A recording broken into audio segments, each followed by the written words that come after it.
Well, good afternoon, ladies and gentlemen, on the West Coast, Midwest, and East Coast. Good evening over in Europe, and as I always like to say, good very early morning over in Asia, Asia Pacific. So thank you for joining us. This is a first. We're going to get right into it in a moment, the Women in Technology panel.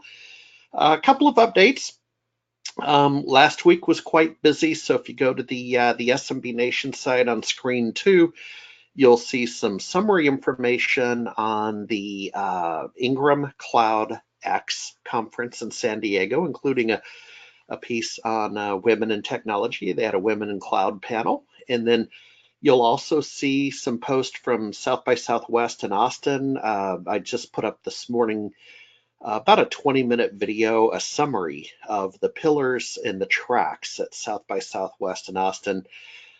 Suffice it to say, it's a must-do once in your life, so put that on your radar screen for 2020 in March. And then forthcoming, we have the book announced. That's on the SMB Nation site, due to ship April 2nd, How to Be an MSP with a Focus on Verticals. And finally, I'm thinking SAP Ariba in Austin, April 1 through 3. I'll be down there, as well as the Channel Pro event in Chicago in early May. So those are, well, and then followed by Lenovo and Sage in May. So I'll keep you posted. Let's jump into it. We have an esteemed panel, and this is the first time we have presented this topic, and it's very timely because a conference doesn't go by where there's not a conversation about women in technology. And in fact, that of course was the case at Ingram Cloud, but also last week with the CompTIA membership meeting in Chicago. So that was a big part of that meeting last week at the same time. With that said, we have an agenda. So we're going to go around the horn in a moment with introductions from our esteemed panel. The topics we'll cover today are listed. Those are each a slide, so we'll get to that. We'll hear from our community sponsor, Fortinet, in just a little while. And as you'll recall, the intent of the MSP Tech Talk, in fact, this is the final winter quarter session. So Jenny over in the radio control room, I guess that makes this, we're all going on spring break in about 90 minutes. So we get a spring break and we'll be back with the spring quarter MSP Tech Talk. It's an academic series that has real content, and it is generously underwritten by friendly community sponsors that are well-trained and well-behaved, and Fortinet certainly fits that. Finally, the Q&A.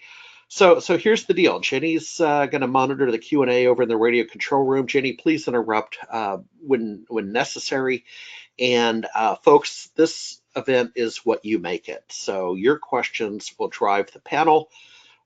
Finally, go over to your control panel and download the IBM study. So the IBM study is a download accessible through your GoToWebinar control panel.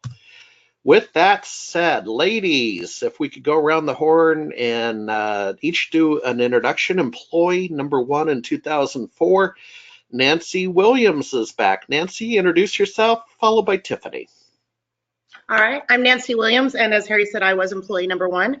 I ended up with Harry. I was in grad school to finish a degree to teach high school English, and I've been doing technology ever since. So I'm one that successfully was recruited into technology.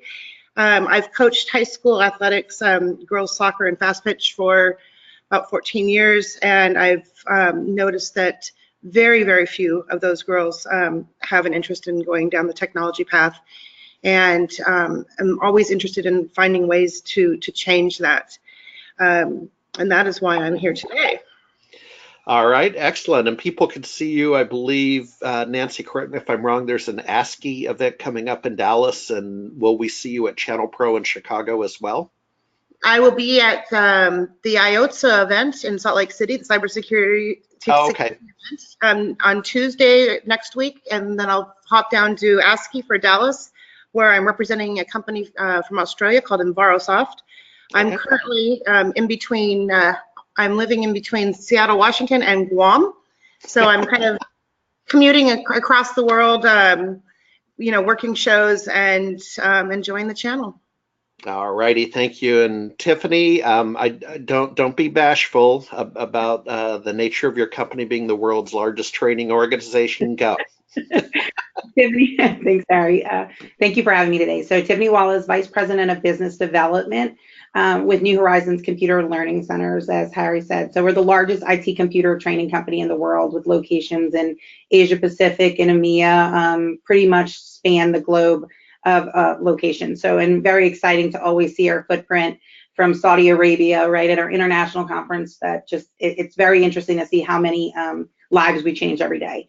I am with New Horizons. Not many people realize it's a franchise, and so not to get totally crazy, but I work for a franchise group in the U.S., and so we have roughly 33 franchise locations. So based out of our organization is based out of Texas, and we manage pretty much its locations in the central U.S. So I've been doing this for 17 years, started in sales with New Horizons, and then quickly moved into business development. I shouldn't say quickly, over a few years moved into business development, and then partner management, and really kind of just struck a chord with partner management and the relationship piece of our business, and who we deliver training for and what that looks like and the integrity of it. And so my team manages all of our marketing assets, anything that touches the customer, and then all of the relationships and partnerships for the training we deliver.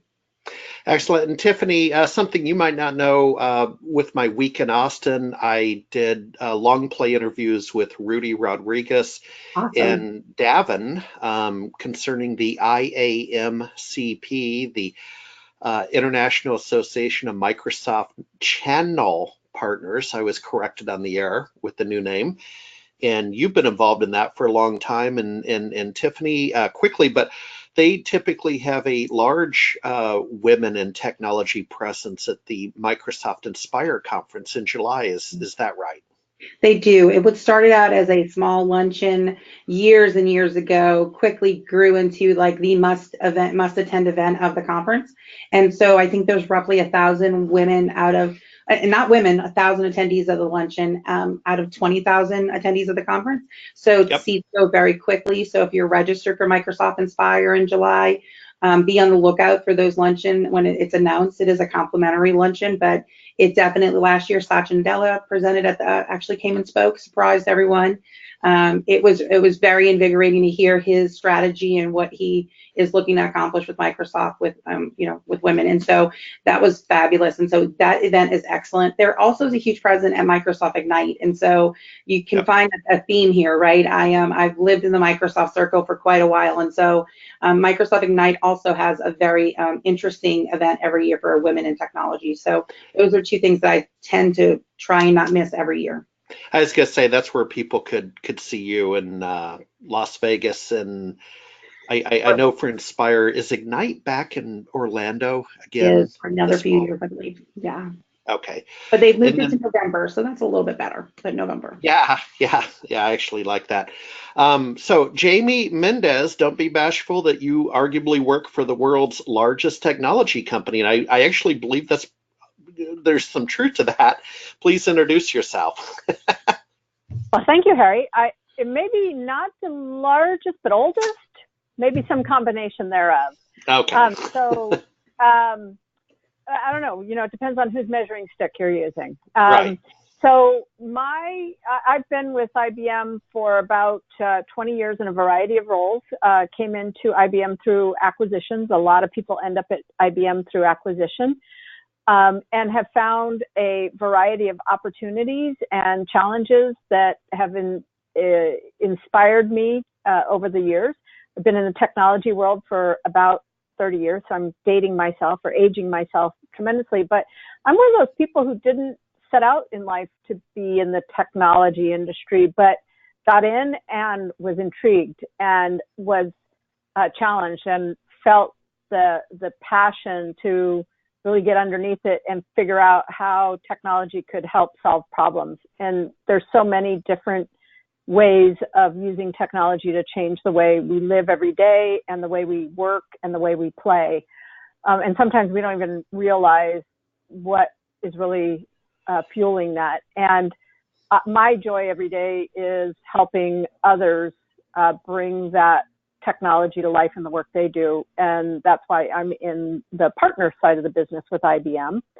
I've been managing global operations for a number of years now, and really have turned my focus into innovation initiatives and how can we really start behaving very differently as technology has enabled us to behave differently. So lots of opportunities ahead, and very involved in some of these diversity initiatives. IBM has had a long record of community service, starting out with our corporate services core.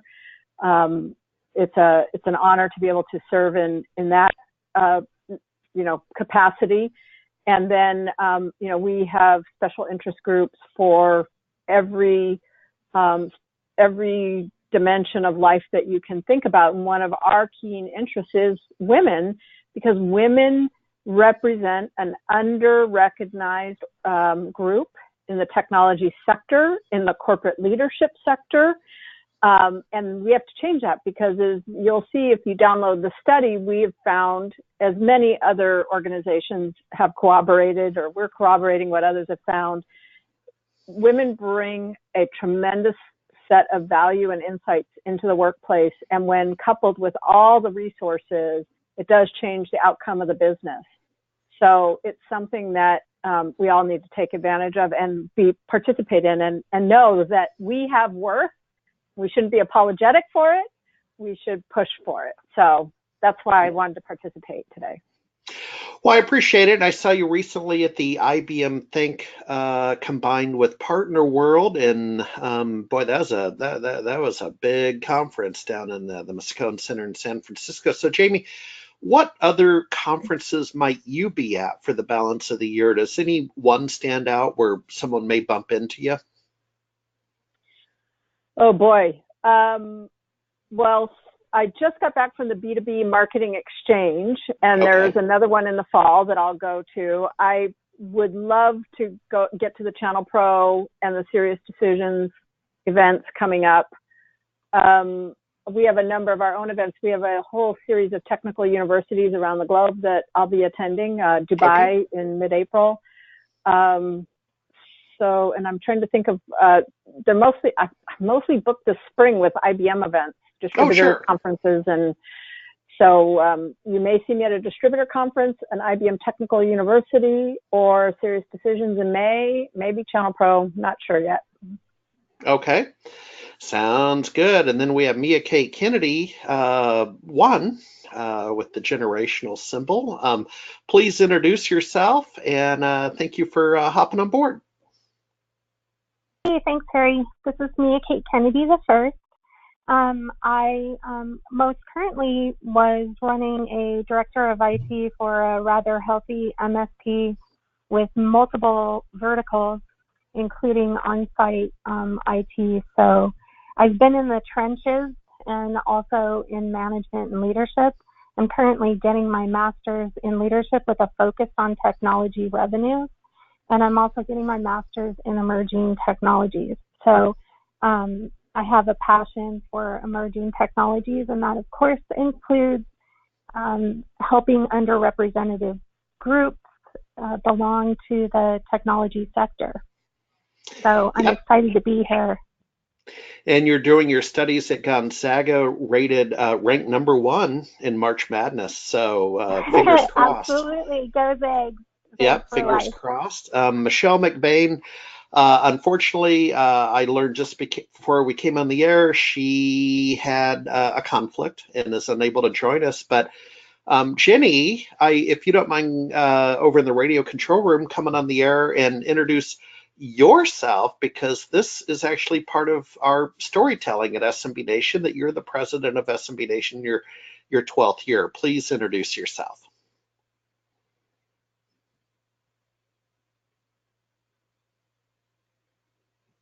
And we'll see if we can bring that mic up. I know, Jenny, you're always doing the good work in the background. Let me know if you're able to trigger that mic on. But Jennifer Hallmark, you can find her on LinkedIn, 12th year at SMB Nation, 5th year as the president of SMB Nation. And I think that's a really key point. And maybe it's part of my introduction, but the reason I take this topic seriously is when I went to college, my mom went back to college in Berkeley, University California, Berkeley, and did her postgraduate work in theology and was one of the first ordained Episcopalian ministers in the early 1980s. And boy, howdy, that was a big deal. If you weren't there, hopefully you can appreciate it as a big deal. It was along the lines, the equivalent of the ordination of gay ministers in the Episcopalian Church that actually split the Episcopalian Church. I think that was 5 or 6 years ago, but it was a big deal. So that was how I grew up. So I guess you could say I'm a PK, a preacher's kid, and that was my role model. And then fast forward the movie, and Jennifer Hallmark has proved herself more than capable, serving in every role at SMB Nation over the years, and does a great job of running the company that has freed me up to do some startups, including the big data startup in Seattle. So thank you, Jenny, for all you do. And let's jump right into it, the middle school cliff. Nancy, I'm going to call on you in just a second, but let me set the table. The Confidence Code book, shout out to that book that I read a year ago before the prior Ingram Cloud Conference in Boca Raton, and then I asked a question about it at the Women in Cloud panel. And it basically talks about what Nancy was alluding to, and I'll let Nancy do a better job of explaining the middle school cliff. And then earlier this month, a 60-minute segment on Sunday, March 3rd, focused on code.org. And it was very interesting because the focus was on getting 10 million young ladies excited about coding and having more context with respect to the coding. So for example, and Jamie, IBM lives in this world, but it had to do more with containers than actually the old ASCII text on a green screen typing. So it was more about the UI, UX to get people more comfortable with coding and also use better tools. And we certainly went over that at IBM Think. But Nancy, I'm going to call out to you. We'll go around the horn as well. But Nancy, you've coached at the high school level. Your daughter went to the high school level before moving on. Thoughts on the middle school cliff? And you started to allude to it. So in Washington State, the science fair is mandatory from grade 3, I think, until 8. Mm-hmm. And every year you go, and it's one of those things as a single parent that I dreaded every year. But I had 2 sons, and they were good on their own. My daughter was pretty good too. But you get to these science fairs, and dads and sons spend a lot of time and make these really ornate projects. And you see girls come in, and they do something that they think is good, and it just doesn't compare to the boys. And I think that in Washington really is a discouraging factor in the middle school.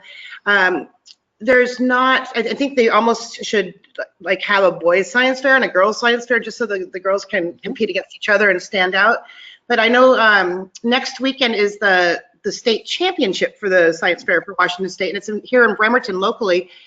And I was thinking, that would be such a great place to have mentors and women go in and be judges versus men and teachers that are going to be the judges as every year. But it's something that I've seen going on for a long time, and I think that girls do fine in elementary school biology, all the basics, and then they hit the science fair and they're competing against the boys. And I can't recall ever seeing one of the girls from one of my kids' schools win or even place. And and that's saying something at a very influential age.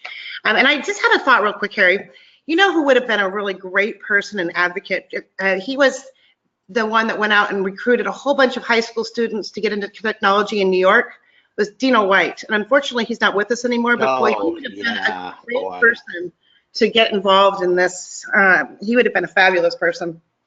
Yeah, shout out to Dino. Nancy, with all due respect, we lost Dino to a stroke. Was that 10 years ago? 5 to 10 years ago, some time ago. So a moment to recognize Dino. Super good guy, and he did work with the school districts.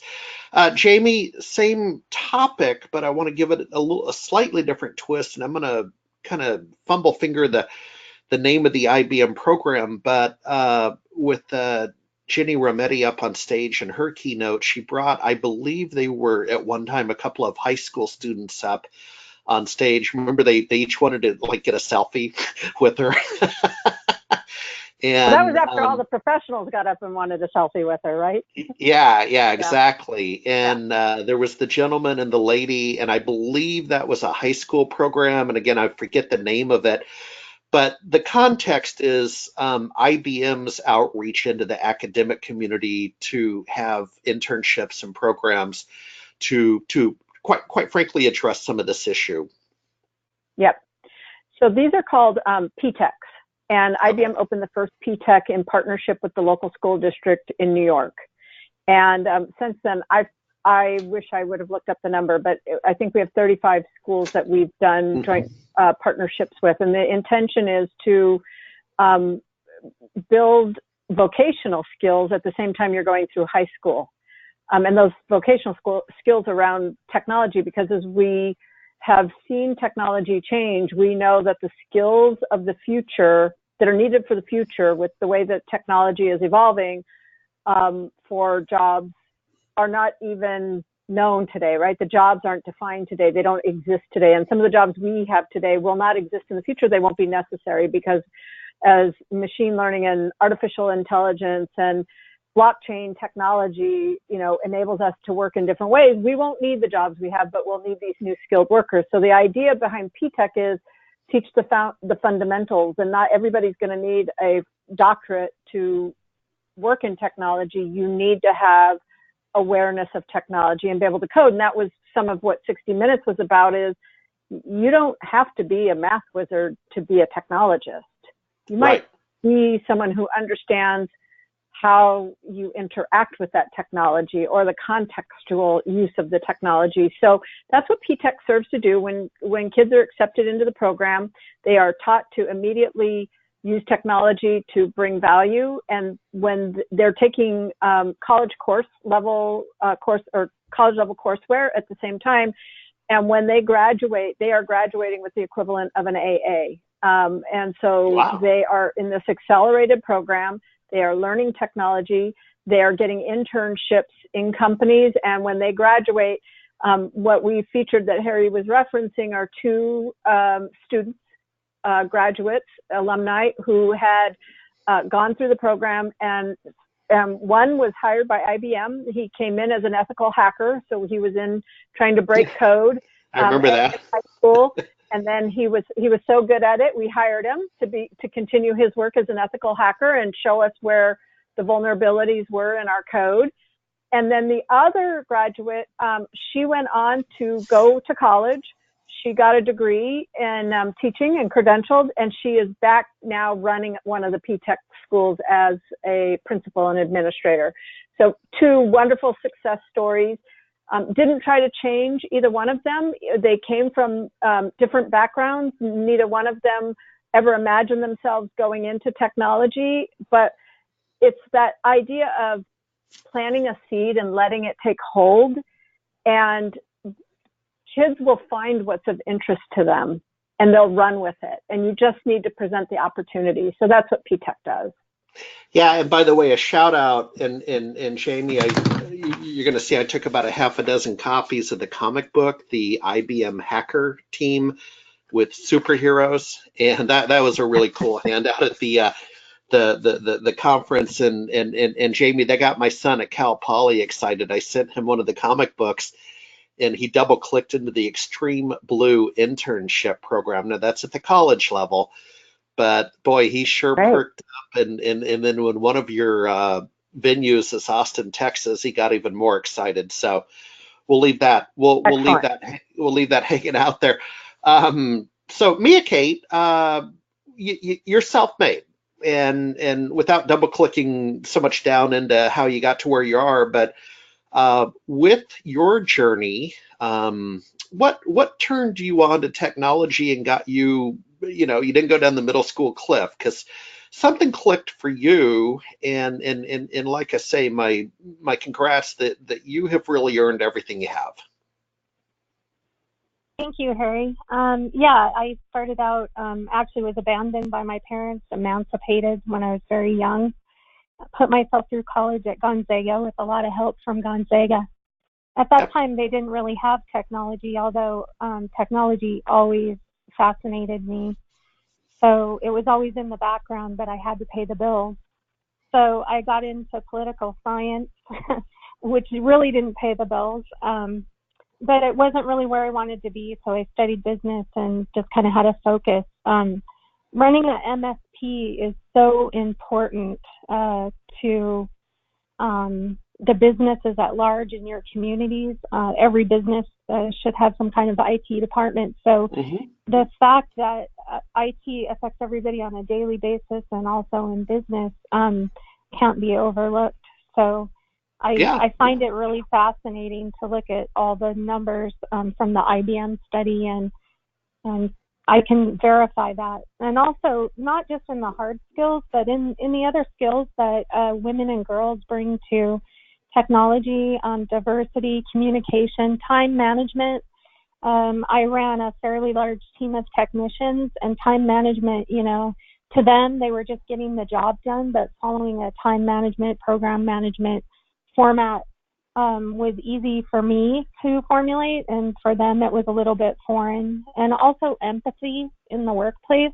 Yep. One of the things I really found that was important in MSPs and having a woman in charge was we're able to really find those pain points from the business owners. The CEOs don't necessarily care, they're just paying the bill. But, the administrative staff and the rest of HR, sales, marketing, they really rely on someone to be able to see those actual pain points. How long are we going to be gone? What is my screen going to look like? What are the user experiences? So that's where I think it's really important. Yeah, Mia Kate, hold that thought because we're going to get to the IBM study in a moment that addresses that. And then Tiffany, finally, I think this might just be a yes/no question and we'll move on, but does New Horizons have training outreach, training resources down into high school and maybe even younger? Do you play in that reindeer game, or is it an adult crowd? No, we do. We have a very successful program, High School to High Tech, that is especially for high school. But I love the concept of middle school and really capturing that imagination and before they even think about what their career could possibly be. Yeah, good. No, I didn't know that. Cool. All right, mentorships. So, couple of thoughts. Carla Harris. Oh boy, howdy! Is she's a dynamo.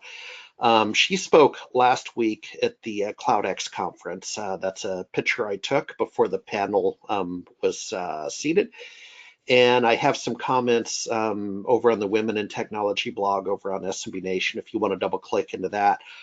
But her secret to success is vice chairman of Morgan Stanley, that's the real deal.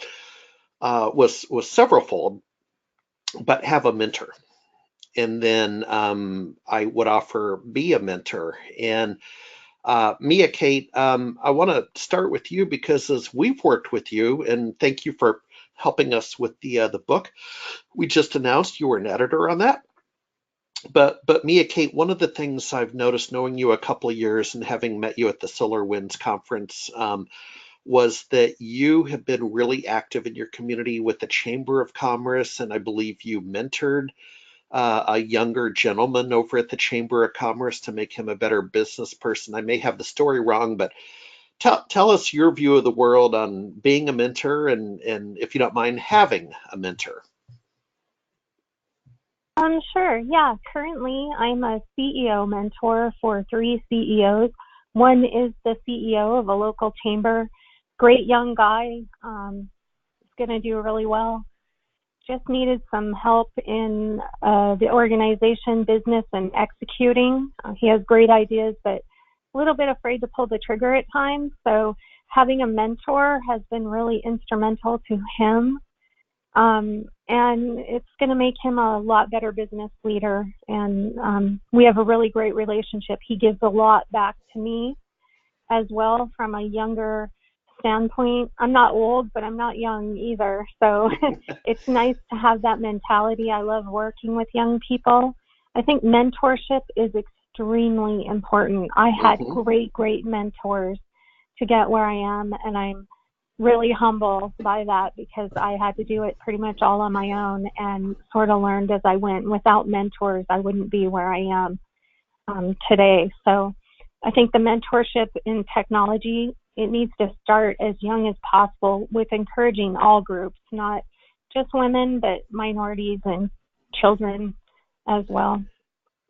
Thank you. And let's go around the horn. So Jamie, would you rank mentorship, both giving and receiving, as a success factor for yourself along the way at IBM?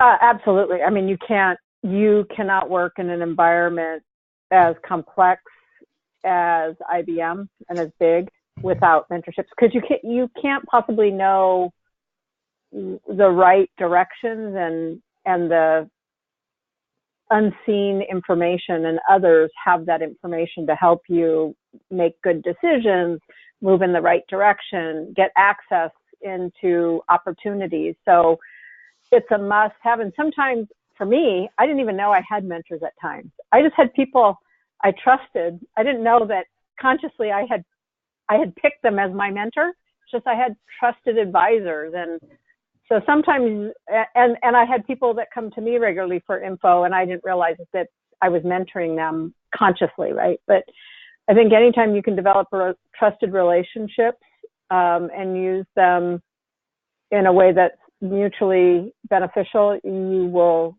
benefit greatly from them. And Nancy, I would like to offer, in the early days of SMB Nation, we had the pleasure of working together. Maybe we mentored each other. I was the CEO, you were the CEO. So I would offer it was a mutual exchange of mentorship. But Nancy, you've gone on to fly further and faster than SMB Nation. Any shout outs to a couple of people along the way in the SMB MSP community that have made a difference for you? Wow. Gosh, I was guess that's a long list, so maybe just one. Yeah, that's a tough one. Jeff Middleton back in the day was a great mentor. Amy Luby took me under her wing when she was real active in the channel, and another Amy that's very influential, Amy Babanchuk, who I'm having dinner with tonight. Oh wow! Okay. Who is she's been a phenomenal leader. But there's too many. But quite honestly, because my background was not technology, it was more education and communications. Pretty much everybody I've come across in the channel has been a mentor in one way or another. And I've been really fortunate to work in a channel that is just so giving. And I still can't code, and I'll never be able to code, but I bring something else to the plate that somebody else might not bring. And so we bring all of our skill sets together, and we help each other out. But I think I've just got thousands of mentors out there, and I feel very, very fortunate. Yep, and Tiffany, maybe the kind of the same question both at New Horizons and IAMCP, if you want to hit that one head on. Okay. I think from a New Horizons perspective, I immediately when I joined, Shelly Morris was in a senior leadership position. She's our senior vice president, global senior vice president today. In fact, I think COO. So she was someone who was in a leadership position, and this was a time when we didn't really have a lot of females in leadership positions, right? And so it always impressed me that she was able to navigate those waters. And so I was a strong proponent of listening and listening to hear, not listening to speak, which I do way too often. And so Shelly, I felt like, was probably, from a New Horizons perspective, the one person I really leaned on. I would also say that the at the time, the franchise owner that I started working for, he was a strong believer in resolving an issue, and he didn't need to come back to you to tell you he resolved it or what actions he took. You just knew that he did, right? And I'd come from a background where I wanted to know what you did, like how did you reprimand that person? What did you do? What actions did you take? And I learned quickly that wasn't necessary. I had to trust that the people that I were working, who I was working for believed in doing the right thing and went and took actions, and I needed to trust that that was taken care of. So I think I learned so much from him, not even realizing I was learning it. Like a lot of what Jamie said on, you don't even realize that they're mentoring you when they're mentoring you, right? Yep. But fast forward to like the IMCP work I've done, and I don't think that I would be able to not say Pam Salzer's name, right? And the fact that I've joked with her on so many occasions that she brought me into this world, she can take me out of it. When she brought me into just that IMCP, I was involved at the local level, and then she just kind of took me right into the international level, and just the work that needed to be done, and really making a name for the women in technology part of that audience, and overall just the messaging and the success of that organization, the impact it has on the partner channel, right? So I think she's been remarkable, and obviously Katie Quigley. So there's just been so many phenomenal women leaders that I've come in contact with. It's so hard to say just one. Sure. All righty. And Ginny, don't be bashful if we have questions from the audience. I'll continue to move on. And closely related to mentoring would be networking. And Nancy, during the rehearsal, you fancy yourself a networker. If you want to maybe speak to that, and then I'll have some specifics about different organizations. But go ahead. Well, what I said is I'm more of a connector. Sorry. I love finding ways to connect people, and I'll see somebody at a conference and I'll be like, oh, you've got to meet so-and-so, and this is why. And it's a skill that I don't know where I got it, but I love doing it, and it's nature for me. Networking, I think this is going to get me in trouble, but I think women inherently are just better networkers than men. We develop relationships quicker. We nurture those relationships, and just as a whole, I think women are really good at that. And I don't know if everybody enjoys it as much as I do, but my career, without a doubt, would not be where it's at today if I wasn't good at networking. Yeah, no, and I've cheered from the sidelines your success for many years since you moved on. Some specificity. So this was interesting, and we kind of checked off on this a little bit, but Davin yesterday in Austin, Texas, IAMCP leader, was telling me over coffee that, and Tiffany will be able to speak to this better, but apparently the Women in Technology entity was a special interest group inside of IAMCP. And then most recently, apparently they've broken off. Maybe, again, Tiffany, maybe you have the scoop on this, but they have formed their own group, and there's a time and a place to do that. Tiffany, maybe you can connect the dots, but it makes sense for me that they've just grown, and now they're. They really have. And Nancy, I love saying that you're a connector. I somehow along the way got the nickname of the human gal, right? The global address list, because it's like there might not be an opportunity for right now for you and I, but I still want to know what you do and how you do it, because I think there's always somebody I'm going to come meet that's going to be like, wait a second, this is the greatest part, like you guys need to talk right now, right? And so that's the greatest feeling in the world for me. And it doesn't always benefit the work you're doing, but it definitely, it's the right thing to do for the community. And so I love that. The Women in Technology channel and part of IMCP had just gotten so big, right? Mm-hmm. And so it was really evident that there were women who were joining, not because they were interested in the IMCP part of it, the channel part, but more about just the networking with women and the personal and professional growth that they could have through the organization. And so I think that they decided, and again, I wasn't part of that spinoff, but I very much was close to it enough to know that it was really about what's in the best interest of the professional women that they were representing, right? And so since then, there have been numerous webinars monthly. There's tons of activity, tons of chapter development. But I also do believe that IEMCP is still very interested in keeping some segment of that, right, as a special interest group with inside the organization. And so, and I do believe both, probably there's a happy medium in both worlds. But there's just, I mean, the amount of volume and traffic that the WIT channel was getting was definitely worth it. And so I attended their event in Kansas City 2 weeks ago on the International Women's Day, and it was their inaugural Women in Technology Day, and it was phenomenal. It was great. Some wonderful speakers from Cisco, from Nintex. So I mean, it's just phenomenal. And NetApp. And it was very empowering. I don't know if we have time for a small story, but I'm going to say it. Go ahead. There was a panel of middle school and high school kids, and it was, I mean, it really made me feel incredibly guilty as a human of the amazing things that these girls are accomplishing. And one of them said that she was in Boy Scouts before Boy Scouts were cool. And so I tweeted it, quoted it. And that's what I do with Twitter these days. I think I participate in Twitter much more of an audience when I'm at conferences than I do on a regular basis. And so I tweeted it, and then as she was speaking, the context just made so much sense to me.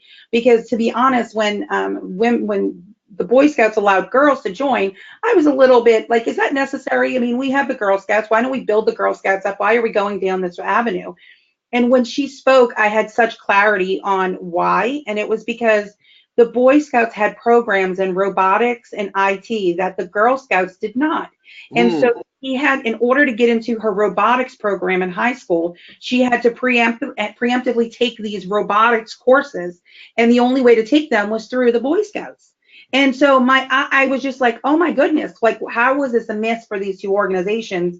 And so she's like, so I was one of the only females in the program at high school, but I wanted to do that as a career, and I knew I loved to tinker with all this stuff. And so in order for me to do it, I had to do the thing that was uncool at the time, and that was to get into the Boy Scouts.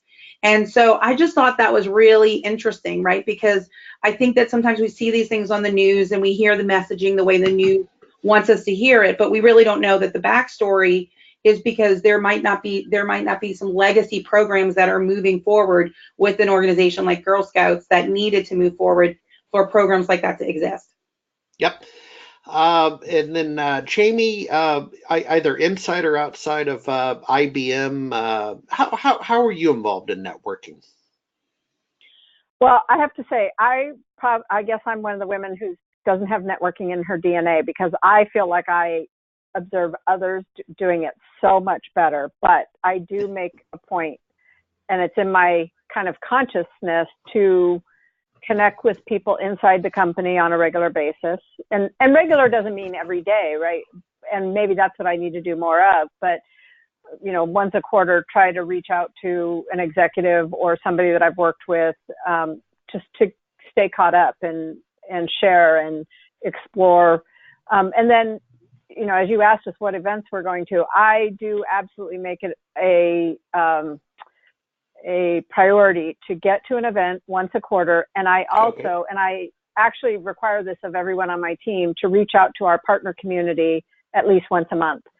And not the same partners, right? Like, you can't talk to the same people over and over and over again and think you're going to get a broad perspective of the world and what's happening around you. And you can't grow unless you're exploring new topics. So for me, networking is about education and learning as much as it is, you know, keeping in touch. And so I'm just not, you know, I'm on the Myers-Briggs, you know, personality profiles and all that. Mm-hmm. I am not an extrovert in that way.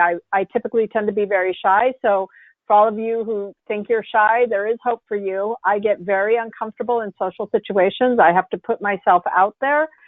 I'm just afraid of the awkwardness, you know, like, what topic are we going to talk about? And others aren't. So even if you're shy or you feel socially awkward, don't be afraid, because there's one of us in every room. We'll find each other and we'll comfort each other in that networking situation. Yep. So make it a priority. It's important. Well, Jamie, your words kind of bring back a memory that my dad shared with me back in yesteryear when I was a kid.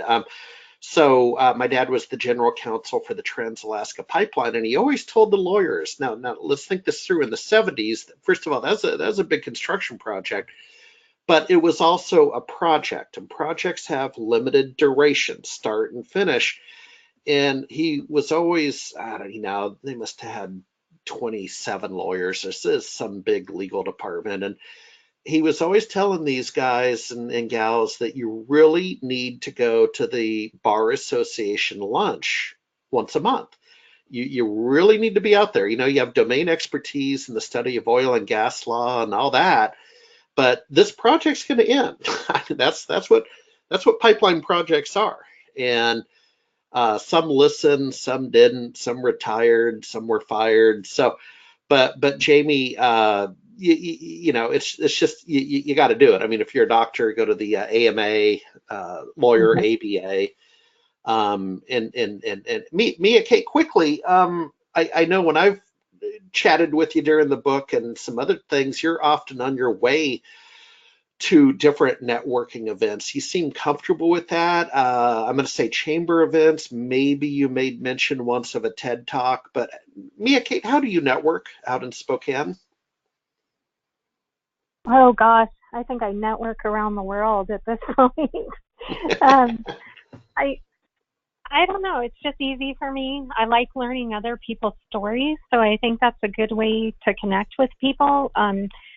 If you learn their story a little bit, it's easier to get into the business talk. And it's interesting to me. I'm very genuine, so I really appreciate those, the humanness of networking, because I think a lot of people are uncomfortable networking, and, I'll just ask a question, and that's how I met you, actually. Well, yeah, no, it's SolarWinds. No, you came up and introduced um, yourself because I was playing a journalist on TV, and you caught on that I was in the media, I believe. We met in the hallway. Absolutely. Yeah, yeah. And I mean, I'm naturally more shy and reserved at home. I'm very quiet, so I think people are a little surprised. But I think networking, as far as in the community, I reach out. I worked in New York City for over 11 years, so you can't be shy back there. But I still network with many different areas, even You do. overseas. So for me, it's just easy. You do, and Mia Kate, and forgive me, I'm driving and texting, and the reason is Jenny has some headset issues, so we're communicating. But Jenny did answer my question earlier that uh, Harry is the best boss. No, Jenny, I'm gonna take advantage of that headset. All right, let's keep it straight.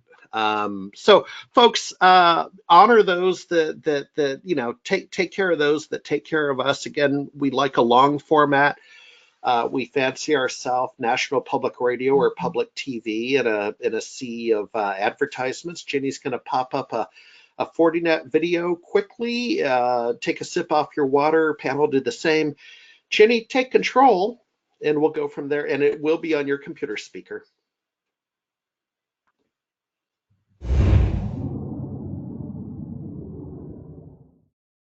For your business to run and make the digital transformation, your network needs to be secure.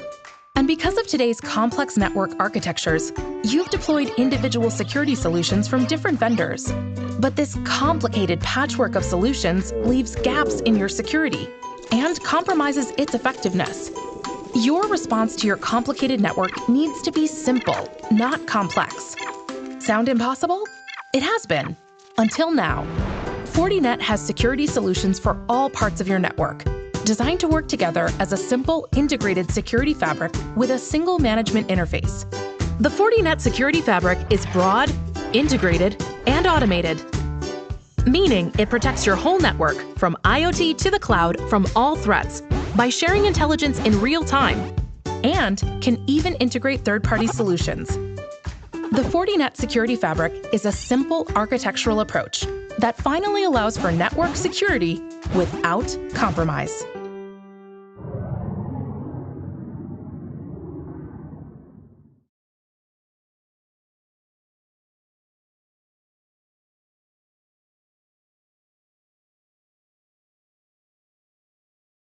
All right, and we're back. Ladies, can you confirm you see the slide deck, please? Yes. Okay, thank you very much, and thank you to Fortinet. So, Jamie, now the good stuff. Folks, go to your control panel. I have a different control panel, but in your control panel, there's going to be the ability to download it's 28 pages, a 28-page IBM study. We're not going to have the pleasure of going through the whole study, but Jamie, I picked out a couple of figures that I thought were interesting. So if you don't mind, maybe you could tell us the mission of the study, and then we'll discuss 3 figures. Sure. So IBM has an organization called the IBM Business Value Organization. It's a research group within IBM who conducts studies around the marketplace to really understand technology drivers, right? What's happening in the market, what's happening with domains and roles within organizations, specific industries. And we often look at most successful companies by industry to see what are they doing to be successful? What are their competitive advantages? And we've looked at technology as a driver, cultural issues as drivers, geopolitical issues as drivers, and diversity is one that we've been exploring.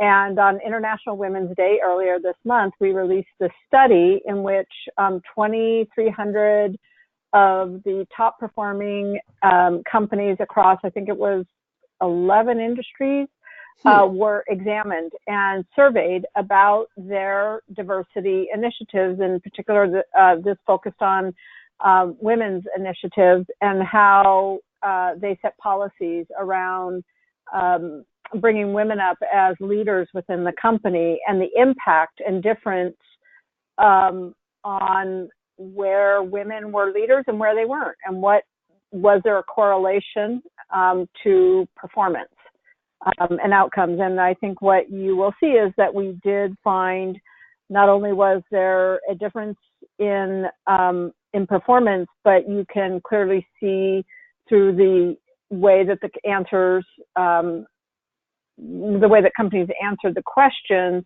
there is a different culture, a different attitude, a different behavior behind that. And all of those contribute to how the teams work together and their leadership styles. So it's an interesting read, and it does bring to light the fact that nothing happens by chance, and sometimes diversity issues of any kind are often discussed, and there's good intentions, but there's lack of follow through. And this talks about the need for very specific follow through. And we make these studies available for all of our clients. Our teams often review them with their clients. We share them in opportunities like this. We ourselves at IBM are very serious about our diversity initiatives, and we have intentional actions. We require training. We require sharing and socializing across the team, and it doesn't feel like a requirement when you know the value you're getting out of it and how that returns great things for all of us as individuals. So it just gives us more content to have the discussion and keep it as a discussion point amongst the organization. And I would offer with Jenny Rometty, I believe she became the CEO of IBM in 2012, somewhere in that neighborhood. So let's say 7 years. And CEOs in general have very short lives. So not only has she crossed that, you guys have seen this 36 months. I mean, there's some number, and it's not a long number in general. And so I guess what I'm saying is, does it start at the top with IBM? Is it? That's what I'm thinking. Yeah, I think if you look at IBM, and what you'll see in this survey is IBM, we're up into the think it's high 20s, low 30s now for women in senior leadership positions, so executive level and above. And what the survey found is, I think it's about 18%. I don't know if that's one of the stats that you included here, but about across industries in general, it's about 18%, so very low. When we, my interest is in the channel, we find that that number is very low as well. As you see women in the organizations, but you don't see them moving up into the leadership roles. So it's not enough that we hire women, it's that we give women responsibility, breadth of and depth of scope to lead people, because they bring a new dimension into, we bring a new dimension into the way that we approach the business, and it's complementary. This would not be an interesting world if it was just women, right? And it wouldn't be an interesting world if it was just men. It takes the fabric of all of us together to complement our skills and capabilities to make the world what it is. And it's that thinking that we need to ingrain across corporate structures. The figure one speaks for itself. I'll offer my own opinion, and no one necessarily needs to grab it, but we'll go around the horn on figure one. But what is sad to me with my travels and interactions, and again, kind of coming from the for lack of a better, Episcopalian faith, which is social justice, and it's a relatively liberal religion. And yes, I should go more than Easter and Christmas. I'll just leave that there. But the point is, if you join late, my mom was one of the first women ordained Episcopalian ministers in the early 1980s.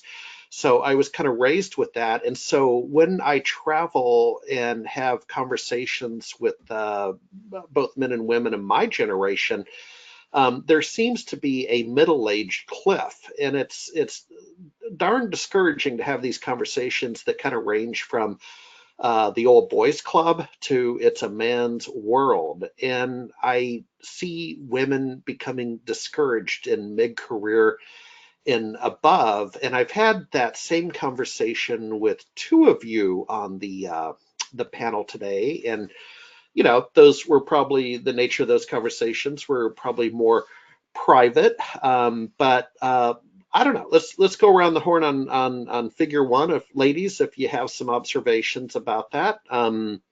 Shout out to Tiffany about female executives, and is gender-based the difference? I don't know. I think that women empower women. I mean, I think that every day we try to do that.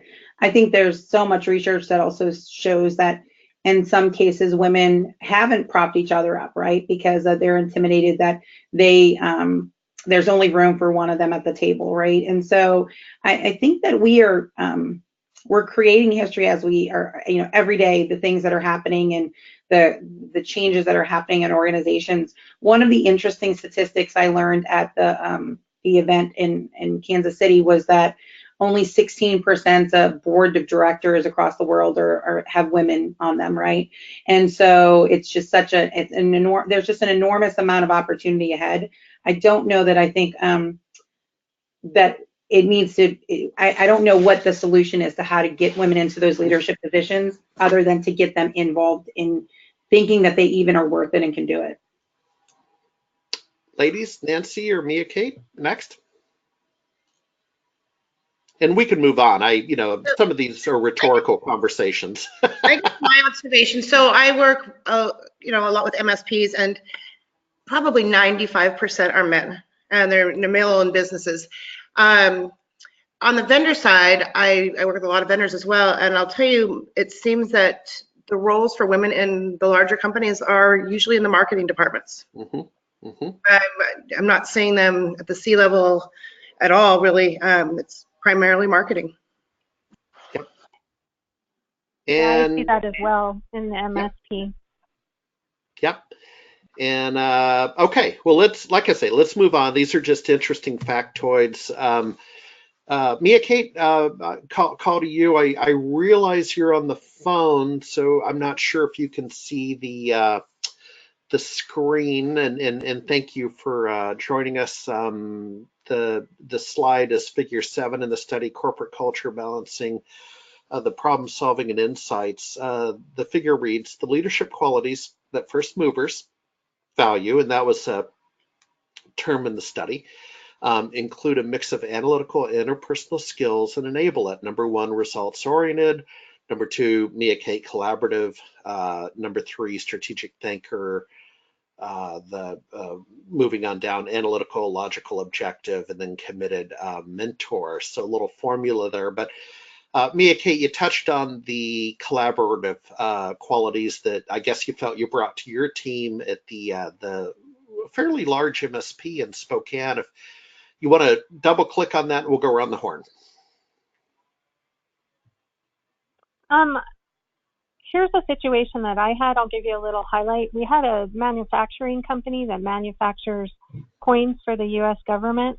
So it's a fairly regulated industry. They were losing $30,000 an hour in 2 locations in a technical area. And I had a fairly large team, in fact, my whole team, as well as some channel partners and some vendors helping. And they were all comprised of men and me. And believe it or not, I came up with a solution. And it's hard to believe because they're so brilliant and they're highly technical, but they just needed that strategizing that I think a relationship and a woman could bring to that solution. And so I'm really thinking that I love this IBM study, and in fact, I'm going to keep it and use it in my talks and whatnot. But I think that women have the availability to bring new and unique solutions that sometimes men otherwise can't come up with. And that's not downing on men. It's just a diversity, a difference in thinking that really helps, especially in those inside MSP organizations. And I will note that 73% of household spending is done by women. So I don't think having females in the marketplace as leaders and innovation of new products and as entrepreneurs would be a bad thing, because even in situations like this, it shows that, you know, you can come up with some creative solutions. Yeah. And by the way, me, Kate, as you were talking, I was thinking about that, and Ginny's having headset trouble, but it was Jennifer Hallmark's idea almost a year ago to shift our media format to YouTube. We're a 19-year-old community, a 19-year-old company, and it took Ginny's wiser mind to bring it to my attention once, twice, 3 times, and I finally heard it, to cut over to the 8-minute or less YouTube format. Jamie, you've been the victim of that in a couple of my interviews at the Think Conference. And Jamie, why don't you go next? It's your study. Any value adds on figure 7 you'd like to add? You know, it's hard for me because I see myself in a few of these things, and you know, women that I know in a few of these attributes. But I also recall other studies that say, you know, women tend to be more empathetic, so they can open their mind and think about the possibilities. And I relate that to, you know, being a young woman and taking a problem to my father and having my father give me the answer versus kind of qualifying what my options are to get me to think, right? And where my mother, if I took a problem to my mom, she would never solve my problem. My mom would tell me where the dictionary was, where the encyclopedia was, you know, where the phone book was. She would never answer a question. And I just think that's the style difference between men will go into action. Women will challenge you to think about it some more. Now, those are gross generalizations because we're all individuals and we all work differently, but it's also cultural. And so, in fact, women are raised that way, and we bring that to the workforce, and that is okay. It's great, in fact. So that's why this diversity thing it comes up so much, and that we need to bring all of it together. So I don't know. Part of this is just knowing that you have the everything that you do has some value somewhere in the collaboration to make something really great. Like Mia Kate said, it's through that interaction and that way that she thinks that was different that they came up with the answer. And she was, able to bring that forward. I do think that women, Harry, I think that and I don't know that it's inherent of women, but we look at situations differently, right? I mean, I think that when we're presented with a situation, and again, I don't know that this is inherent to just women, but in general, I see this way more often. Jamie, I love your reference of your mom and your dad versus how they handled things, right? I do that with my own stepdaughter. It's like I want her to figure out how to do things. I don't want her to be that kid who, not kid, 19-year-old who doesn't know how to do laundry, right? Or doesn't know how to do something. Where do we keep the butter, right? It's like, that's not a real question, is it, right? I mean, where do we keep the butter? So, but I think that women generally look at, it has a lot to do as well, something Nancy said about just on networking and meeting someone, and it may not be a value right now, but then you see it later in the future. And so I think it's when we're problem solving, we're not always just thinking about it with the solution that's presented, but we're thinking out of the box of how else can we solve this problem. There was a Microsoft executive, a female executive, that's now at VMware, and you weren't allowed to meet with her and offer and present any problems unless you had solutions. And that wasn't an inked rule. That wasn't something that somebody typed up and she handed out before meetings. But it became definitely the situation that you knew before you went into a meeting with her. If you were going to complain about something, you needed to complain about it and have a solution to offer. Don't just complain, because there's so many things we can all complain about. But if you have an idea or a solution that could fix it, she'd be willing to hear you out. And I think that's incredibly valuable, because a lot of people like to complain. I love to complain, right? But if I don't have a better idea or a better solution, I've got to believe that that is the best solution we have in place right now, because if it wasn't, then some would say something, right? Yeah, no, that makes sense. And Nancy, before we get feedback from you, just a sanity check, folks. It's 1:10 p.m. on the West Coast. We started at noon Pacific. We end no later than 1:30. Just a couple more slides left. And Jenny's headset's acting up, so I'm kind of monitoring the chat feature. I'm sorry, the questions feature. Please use the questions feature to ask any questions you might have. Nancy, your 2 cents on Figure 7, if you don't mind. I was talking with a friend of mine prior to this call, and he's a huge advocate for women in technology. And he said, things changed when you'd have a boardroom of men, because there'd be a lot of bickering and indecisiveness, and you bring a woman in there and it's like, okay, no nonsense. We're going to get to the end of this and move on. And I think part of that is, and I don't mean to sound sexist, but we have a lot of going on. We've got kids, we've got families, we've got animals, we've got things, a lot of priorities, and we need to find a balance, and our career is very important to us, and so we don't have time for the external stuff. It's let's get things done, let's move on and to the next thing. That's the way I feel. I'm gonna give a quick example. I have 2 boys and a daughter, and my daughter she's 19. She's going to graduate from college in a couple months. She's a go-getter. She wants something. She's going to go get it. She's worked 2 jobs at a time since she was 15. And she's amazing. No, I know her.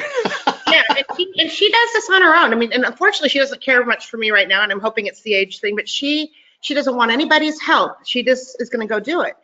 I have 2 sons, on the other hand, that I have to push. One of them just got his degree, and he graduated from high school in 2011, so there's a big gap there. And finally, a year ago, I said, you need to just get off your butt and go get this done. Unfortunately, he actually listened, and he did, and he's doing really well. But big difference in just, somebody that, my daughter is just go, and my sons are just like, push me, and then, then I'll get it done. So. Yeah, and I'll wrap on this conversation. Jamie, you'll be proud of me that I do have morals and ethics. And so when Harry Jr. was looking at the Extreme Blue internship program in Austin, on the one hand, I could have gotten fussy and said, well, Harry, I'll fill out the form for you. But Jamie, I can't do that. I mean, it doesn't serve any, Harry's going to have to fill out that form. His odds of being accepted go up dramatically if he fills out the form, and it's on him. So, Well, just, it's the way he'll feel and the accomplishment he'll feel when he gets in, right? yeah, yeah. That's worth a lot. Exactly, but I guess a male response, quite frankly, would be, I'll do it for you. And of course, I didn't, but I think he got the memo. Okay, so we're on to figure 8, and this is a roadmap, a comparison of the roadmap taken by first movers to the path often taken that others might take. And Jamie, maybe with our time, I'll just kind of turn this over to you from the study, that it's sort of a decision tree, and it's pretty self-apparent for folks seeing the screen on the first movers roadmap. Any thoughts on this? I really like this figure. Yeah, so I think I can't remember if it was Nancy or Tiffany who said it earlier, but it comes from the top of the business. So you have to make a strategic decision about what the makeup of your company is going to be, and if you understand the contributions that the diverse groups get, you have to make a decision on how you're going to bring that to light. In this case, we're talking about women. But it doesn't have to be about women. It can be any group that you want to make sure comes through, whether that's a group based on location, ethnicity, special skills. You have to make that. It has to be a conscious decision, and then there has to be policy behind it. You can't just have the intention and think that because you've declared that we're going to do something that it's going to happen, and you have to put processes in place to measure your progress against that. You have to state it, you have to put a program in place, and then you have to measure yourself against it. And that's where a lot of companies go wrong, is they will state the intention or the policy or the value, and then they'll encourage their leadership teams to go do it. Well, what do people act on in corporate America? We act on what we're being measured on. What are we being measured on? It's dollars and cents. It's key quantifiable actions, number of things shipped, number of clients or customers. So if you want this to make a difference and be successful at it, you've got to have it on a scorecard. You've got to hold your teams accountable, and you have to be willing to change your policies and your processes to support it. That doesn't mean a huge change. It's not a painful change. Believe me, when we started, and to Ginny's credit, when she got the CEO role, she looked across her employee population and said, this doesn't look right. Mm-hmm. No, this looks really bad. We need to fix this. And we started a very proactive campaign of training women, younger people in jobs. We went out and hired more women, more people from diverse groups. We put benefits policies to retain people, whether it was same gender health benefits, leave benefits, or, more generous educational reimbursement to help women be lifted up. All of those things had to be put in place to get where we are today. And we've seen tremendous growth of the women at higher ranking positions. All of our diversity groups have really come up, and Ginny has changed the complexion of not only the leadership of IBM, but the general population, I think, has changed in many, many ways. So you've got to put the right actions to change and measure that change in place. Well, and as you know, Jamie, and every year when I go to your conference, 10 years running, I'm the Seattle guy, and you guys let me go. and I come home. We search you at the door, though. and I come home and I tell everybody here, guys, give IBM a second look, give them a fair shake, and it can come in a couple of different ways. I mean, I fancy the work you've done way out in front on analytics. You're doing primary research like this. That is a lost art. A lot of companies don't fund primary research. And then now, with my youngest son coming of age, I'm saying, IBM could be a very nice train stop in life. You know what I mean? Just give them a second look. And Jamie, it's in part because of the culture that you've created, and a lot of people don't know that story of IBM. Does that make sense? We got to get that out. Yeah, for sure. Well, I appreciate that. It's great feedback and great to know it's being noticed. Yep. All right. So with that said, we're going to click over to final thoughts and a thank you. Folks, if you have questions, now would be the time to type them into the questions feature. But what I thought we'd do here is just go around the horn with some final thoughts. Nancy Williams, final thoughts on today's session, all that you do and beyond. No, I mean, I think there's been a lot covered today. I think there, as you mentioned earlier, that most of the big events nowadays have a session or two about women in technology, and though the attendance to those is growing rapidly, encouraging mentoring. And I think one thing that, because our audience, I know there's a lot of MSPs out there, one thing that I would encourage is, if you own a business and you're a male or a female, go to the high school and recruit students to come in and work part-time for you and expose them to what you're doing. And I think a lot of kids will take you up on that. All righty, Tiffany. I've been taking notes as everybody's talking. I learn something new every time I attend something like this. Every time I speak to another woman in a leadership position, and just knowing that the struggles, you're not going through this alone. You're not facing these things that you are facing. You think that is so unique to your organization or your company, and that's not the case, right? And so I am so excited to figure out how do we start to broach the middle school conversation. I think that understanding that high school decision, and in some cases it's too late because they are already they don't believe that they can get into that field, or it's not the right field for them. So starting that conversation younger, how do we do that? How do we make that difference in these kids' lives? So I feel like there's great potential. Thank you so much for having me participate. All right. And Mia Kate. I'm really encouraged by everything that's going on. I think Jamie's point about having a scorecard and measuring the results of diversity is really important. And I think a buy-in by the other partners is really important. If you don't have that buy-in, it's very hard to continue the conversation. So I think as women, empower each other, I think that's really going to help, because I think somebody mentioned sometimes, women don't empower each other, but really that empowerment can help you in this field, especially to have those relationships and be at the table and be able to have some involvement. Okay, I have one question.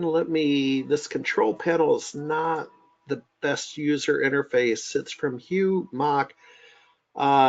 It's a generic question. Probably I'm going to offer Nancy and Mia Kate are going to be closer to the source on this one. Hugh is asking, what do you do to gain more MSP business? So Hugh is an MSP. He'd like to get more business, and I understand that that's not necessarily a direct hit to the topic, but let's hit it head on. Nancy, what are you seeing out there with MSP? Ranging from the Robin Robbins program to buy a buddy a beer. What's working? One thing that's working out there to get more business? Well, differentiating yourself. There might be 10 MSPs in one small market. How do you stand out? How are you different? What are you offering that your competitor is not offering? I think that's a huge factor. Also, really being involved and in touch with your community. Join the Chamber of Commerce, go to Rotary. There's a lot of opportunities out there to get in front of your potential clients. And a lot of people say my business can grow organically, word of mouth. That's great, but You need to work on your business, not just in your business. And you need to, if you're not the person that is really good at networking and getting out there, hire somebody that is. You know, hire somebody that will just go and just, you know, beat on doors and will have their name all over the community because they're like, you know, they're a networker. Yeah. Yeah, and you resemble that, and I mean that in a kind way. Mia Kate, as you grew the practice in Spokane, any secret sauce on how Hugh might go get some fresh business? Yeah, I definitely think what Nancy said has a lot of bearing. Knowing being involved in the community is hugely important. Sales is number one. I think from a technical aspect, a lot of times you're thinking about running that knock and doing the technical side of it, but you need to have a good salesperson. I know women are largely in marketing are often pigeonholed there, but women in sales for IT, we can be incredibly genuine, and I found that customers and clients really were drawn to that openness. So that's a really good way to enhance your business. And I can't stress enough the chambers as well as meetups. You could do your own meetups, get involved. So there's a lot of growth potential if you use some of those methods. And Tiffany, you were shaking your head. Yes, I mean sales is sales, so give it your best shot. What can Hugh do, or what has worked for New Horizons?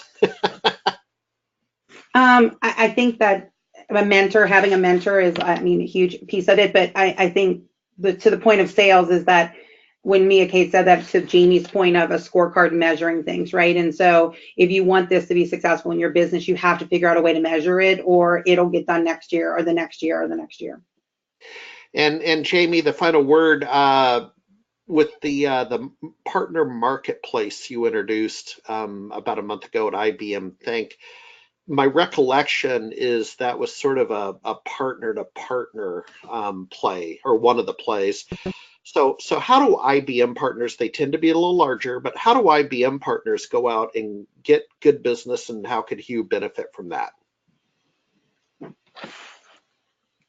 Well, oh, wow, that's such a big question. I'm trying to just boil it down into a quick answer. But what we find is that, look, it's a huge community, just like Microsoft, right? We have huge communities in every organization. Every partner has a very finite set of capabilities they can deliver.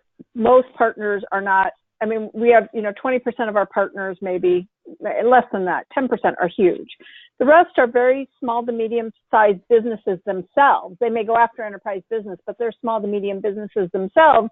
And when you look at the complexity of what the enterprise is buying today, it's 7 layers of technology, maybe even more.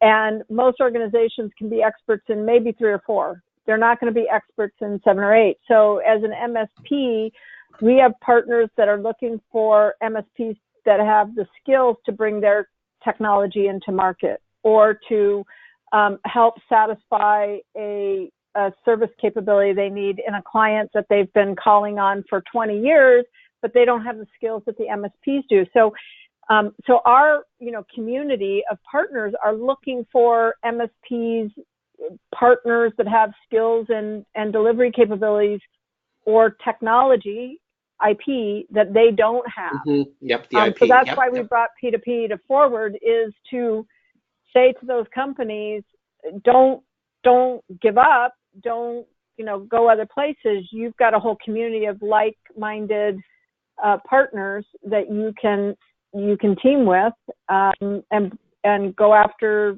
business opportunities, because there's plenty of companies out there who are still scratching their heads on, how do I use technology? How do I use digital to transform my business and compete in a differentiated way?